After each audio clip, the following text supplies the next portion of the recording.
Можно бесконечно долго слушать звук прибоя, наслаждаться пением птиц. Всего этого лишены жители больших мегаполисов. Чтобы в какой-то мере это компенсировать, во Франкфурте существует проект Sonic Vista, что означает «звучащая перспектива».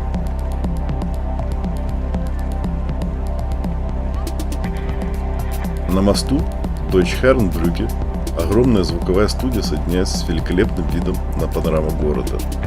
Все звуки, которые здесь можно услышать, трансформируются.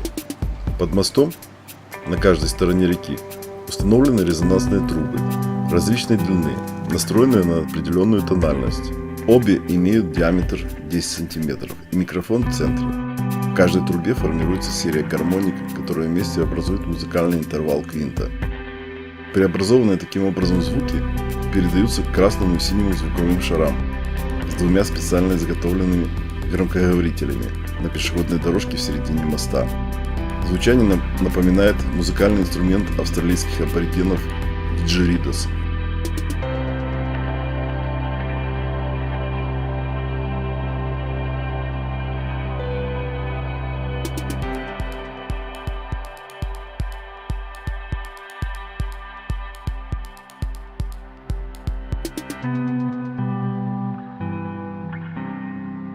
Композиторы и звукорежиссеры Сэм Ауринджер и Брюс Одланд известны во всем мире и считают Sonic Vista очень особенной работой, потому что в этом месте звуковое впечатление и визуальное впечатление совпадают.